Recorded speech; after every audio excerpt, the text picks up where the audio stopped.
Hi friends, இன்னைக்கு நம்ம வீடியோல எக்கை வச்சு ஒரு டிஃப்ரெண்டான ஆப்கானி ஸ்டைல் எக் கிரேவி எப்படி பண்றதுன்னு பார்க்கலாமா? இப்போ ஒரு கடாயில 2 டேபிள் ஸ்பூன் எண்ணெய் சேர்த்துக்கோங்க.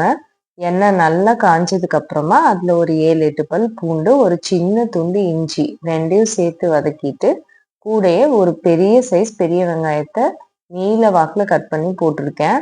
அதுல ஒரு 1/2 டேபிள் ஸ்பூன் உப்பு சேர்த்துட்டு நல்லா வதக்கிக்கோங்க.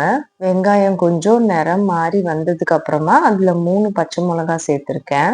உங்களுக்கு கிரேவி காரமா வேணும்னா கூட 2 பச்சை மிளகாய் சேர்த்து போட்டுக்கோங்க.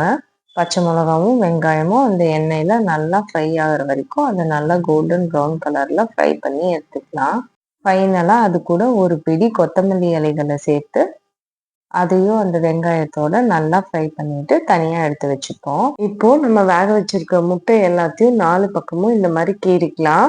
ஏன்னா இந்த மாதிரி கீறுறதுனால மசாலா எல்லாம் முட்டைக்குள்ள நல்லா இறங்கும். இப்போ ஒரு கடாயில 2 டேபிள் ஸ்பூன் எண்ணெய் சேர்த்துட்டு அதுல 1/2 டேபிள் ஸ்பூன் காஷ்மீர் மிளகாய் தூள், 1/2 டேபிள் ஸ்பூன் ஜீரகத்தூள், 1 டேபிள் ஸ்பூன் கரம் மசாலா எல்லாத்தையும் லைட்டா எண்ணெயில ஃப்ரை பண்ணுங்க. மீடியம் ஹீட்ல வச்சுக்கோங்க, இல்லைன்னா கருகிடும். கொஞ்சமா உப்பும் சேர்த்துட்டு அது கூடயே நம்ம வேக வச்சிருக்கிற முட்டை எல்லாத்தையும் போட்டு நல்லா பரட்டிக்கலாம். அந்த மசாலா ஃபுல்லா எக்ல கோட் ஆகுற மாதிரி பரட்டணும். இப்போ நம்ம ஆல்ரெடி ஆற வச்சிருக்கிற வெங்காயத்தையும் கூடயே ஒரு 7-8 முந்திரி பருப்பு நான் ஊற வச்சு வச்சிருக்கேன் ஆல்ரெடி சுடு தண்ணியில, அதையும் சேர்த்துட்டு நல்ல பேஸ்டா அரைச்சுக்குவோம். அரைச்ச பேஸ்ட்டை நம்ம அந்த கடாயில ஊத்திட்டு அடுப்பை சிம்ல வச்சு நல்லா ஃப்ரை பண்ணி எடுத்துக்கலாம். ஏன்னா முந்திரி பருப்பு சேர்த்துருக்கிறதுனால கிரேவி சீக்கிரமா கெட்டி ஆகும். நீங்க ஃபாஸ்டா வச்சீங்கன்னா கிரேவி கெட்டி ஆயிடும். பட் ஆனா அந்த பச்சை வாசம் போகாது. ஒரு 5 நிமிஷம் அது நல்லா ஃப்ரை பண்ணதுக்கு அப்புறமா அது கூட 1 டேபிள் ஸ்பூன் நெய், 5 டேபிள் ஸ்பூன் தயிர் எல்லாத்தையும் சேர்த்துட்டு கூடயே கொஞ்சமா ஒரு 1/2 டம்ளர் தண்ணியை கன்சிஸ்டன்சி அட்ஜஸ்ட் பண்றதுக்காக சேர்த்துக்கோங்க.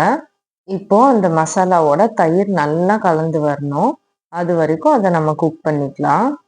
ஒரு 5 நிமிஷம் அதை நல்லா மீடியம் ஹீட்ல வச்சு குக் பண்ணிக்குவோம். 5 நிமிஷத்துக்கு அப்புறமா கிரேவி கொஞ்சம் கொஞ்சமா கொதிச்சு எண்ணெய் எல்லாம் பிரிஞ்சு வர ஆரம்பிக்கும். நல்லா எண்ணெய் பிரிஞ்சு வர்ற ஸ்டேஜ்ல நம்ம ஆல்ரெடி வறுத்து வச்சிருக்கிற முட்டையை அது கூட சேர்த்துக்கலாம். முட்டை சேர்த்ததுக்கு அப்புறமா அது நல்லா கொதிக்க விட்டுடுங்க. தேவைப்பட்டா நீங்க கூடுதலா கொஞ்சம் தண்ணி சேர்த்துக்கலாம். இப்போ அந்த கிரேவியை மூடி வச்சு ஒரு 10 நிமிஷம் வேக விட்டீங்கன்னா Afghani style egg gravy ready.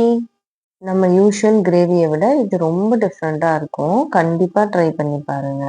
எப்பவும் போலயே ஃபைனல் டச்சாக நம்ம ஒரு கைப்பிடி கொத்தமல்லி இலைகளை நல்லா பொடி பொடியாக நறுக்கி சேர்த்துக்கிட்டீங்கன்னா Afghani style egg gravy super யம்மியாக ரெடி ஆயிடுச்சு. இதை நீங்கள் சுட சுட ஒயிட் ரைஸ் வச்சு அதுக்கு போட்டு சாப்பிட்டீங்கன்னா அட்டகாசமாக இருக்கும்.